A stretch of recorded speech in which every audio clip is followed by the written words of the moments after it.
G'day guys and gal, it's been almost 5 years since the most beloved Warhammer parody show, If the Emperor Had a Text-to-Speech Device, came to a close, cancelled early by the TTS team in protest of GW's crackdown on fan animations, amongst a few other reasons. It still hurts, especially since it was cancelled on a massive cliffhanger, which also happened to be one of the best episodes in the series. TTS was more than just a meme take on 40k, it had a lot of heart, a lot of love poured into it, and honestly it had some pretty interesting storylines, featuring deep characters, intricate plot lines, and fan lore that honestly wouldn't have felt too out of place in canon, all with a super fun, stylized take on things. Now this is what most of us already know, but what I bet you don't know is that the TTS team actually published how the story was going to end, or at least how the current plot would resolve. So I thought, why not jump back in time and try heal the scar that never truly closed for many of you who were likely not aware of how things were supposed to wrap up. Before we get started, as much as I hate to make this video about endings, I do have to announce that two major minis will be leaving the range permanently in 72 hours, Kitten and the Shadow Warden, two of the Golden Guardian models who are also inspired by characters that have been featured in the last TTS episode. I actually got permission from the TTS team to create my own Kitten model, which I'm forever grateful for, and it was one of the first major minis I ever produced. I threw in his jewel disc, a little gift from his Tau waifu, and tried to pay homage to his various styles in the lore, whilst giving him his own unique flair. The Shadow Warden was a more experimental model. The detail is insane. It was also one of the first models I ever had a concept art made up for. I can't share why these models are being delisted, but I do want to send them off in style. So if you want to get a model that will never be available again and will never have the STL file released either, so it's now becoming a limited thing, then now's your chance. Could be cool to pick them up alongside the new custodian models that have rolled on in. Also, this is your last chance to get April's War Chest, basically a monthly shipping of major minis worth up to $200, but you only need to pay $80, featuring various major minis, including at least one discontinued major mini that you can't buy anyone else. As a spoiler, April's box features a big E, so if you wanted one, this is where you can get it. Link will be below. Today we'll go over the ending of TTS, why it ended, a recap of what happened in the last episode, and what the TTS team had plans for in the future before the show was cancelled.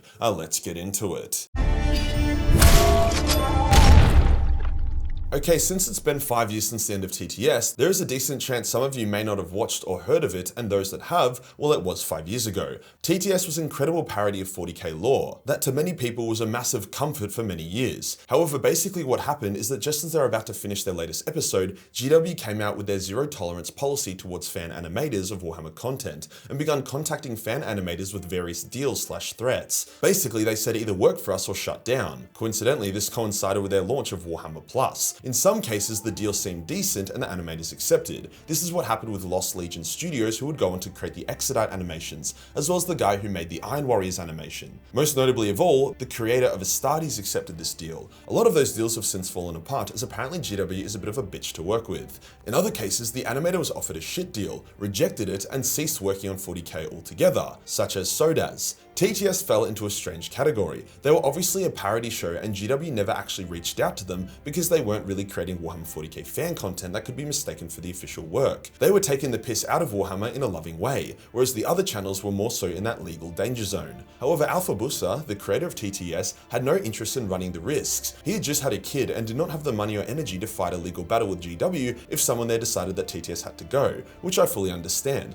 I've been in positions where I've been wronged in the past, had a legal case that would have been a pretty solid slam dunk, and decided not to go ahead with the case purely because the energy and emotional investment wasn't worth it, and honestly get way more joy and make more money from focusing on my own life and businesses rather than getting compensated via the legal system.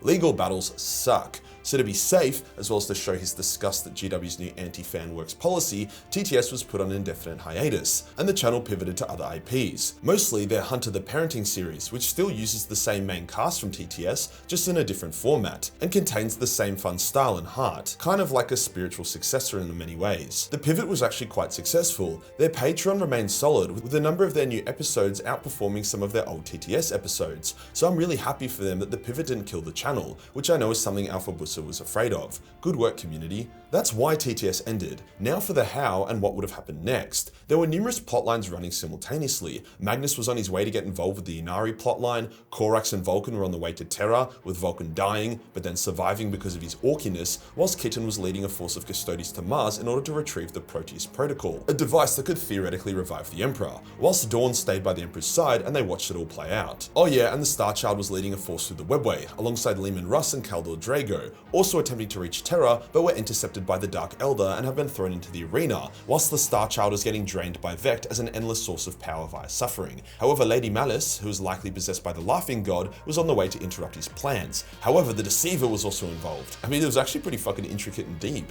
with multiple plotlines about to have massive payoffs. There was even rumors that the TTS team was working on the resurrection of Guilliman and how best to go about it. Now, the last episode release was supposed to be released in 3 parts. However, only 2 parts had been finished before GW's crackdown, so they never released the 3rd. Thus, episode 30 part 2 is the last episode we ever got, and it's fucking awesome. As I said, the Custodies were on Mars searching for the Proteus Protocol, which is actually a real device from the lore. The Proteus Protocol allows a user to basically transfer their consciousness to a new body, organic body to organic body, allowing for a form of immortality. It's kind of what Fabius Bile uses to survive his super cancer. However, his is more advanced as he uses Wraithbone. Now, the device isn't perfect. The transfer comes with a cost, with people who use it becoming these dark, soulless beings who become inherently evil. Likely, the more times you use it, the less of yourself that gets transferred and the darker you become. In TTS lore, the fabricated General of Mars had been using it and did not want to hand it over to the Custodies, forcing Kitten, the Captain General, to beat him in a dance-off rap battle thingo, which then resulted in him being given instructions on where to find it. However, it was a trap, as the fabricated General then blackmailed Belisarius Call into ambushing Kitten and his shield host. What ensued was an epic battle. The Custodies lose warriors off the bat and are shocked by this obscene betrayal, as to strike a Custodian is to strike the Emperor himself. However, they quickly rally and close ranks with the Martians, suffering more casualties and Kitten getting hit hard.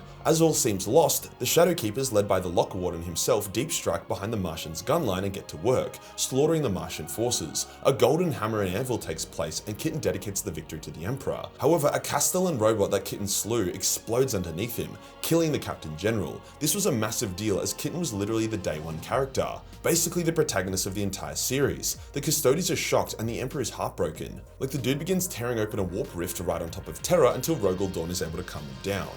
And that is where the series ends, bruh.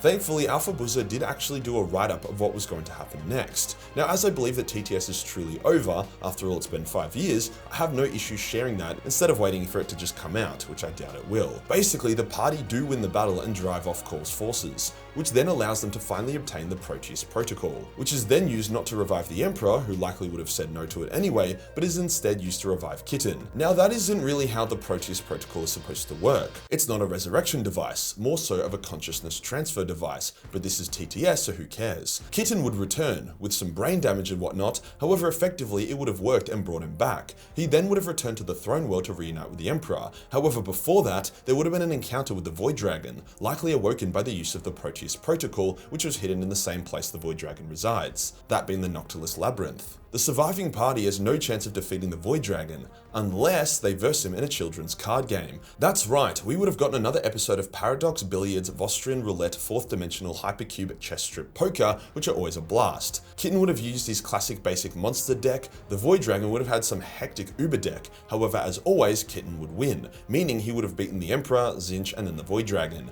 That would have been the plot of the 3rd part of the episode that was never released, with the Void Dragon showdown being its own special. Now, unfortunately, that is all Alpha Busser wrote in regards to what would have come next. He didn't outline the entire plot going forward as well as the ending, which is fair. Episodes came out slowly, and he and the team likely didn't know how it was going to end and would have kept making episodes as long as people kept watching and supporting. With that said, TTS does tend to lean towards satisfying plotlines and resolutions as much as it can. So if I had to guess, the Chaos of Malice attacking Vect would have allowed the Starchild, Russ, and their party to reach Terra, likely at a similar time to when Corvus and Vulcan would reach it. Madness helping awaken Uned likely would have meant the ritual would have succeeded, which would have caused all kinds of fun chaos, potentially linking them to the Guilliman resurrection plot and other stuff like the Fall of Cadia. With how wacky the show is, I can't try and headcanon or fan plot a parody, but to be honest, they would have had like infinite content and storylines to draw from, both their own and parodies of canon. Never forget what GW took from us. The main thing is that the TTS channel, Brother Alpha Bussa, is doing well. The Patreon is healthy, the views are healthy, and I do recommend checking out their new series Hunter the Parenting. It is a lot of fun. And look, never say never, maybe TTS will return one day. Honestly guys, if everyone buys enough major minis and I get turbo rich, I'll literally bribe them to return to the series. I'd happily send them bulk cash to get that up and running again if I'm able to. If you you enjoyed the video and you want to support the channel, then pick up Kitten, the Shadow Warden, or both. They are leaving the range, so let's send them out in style.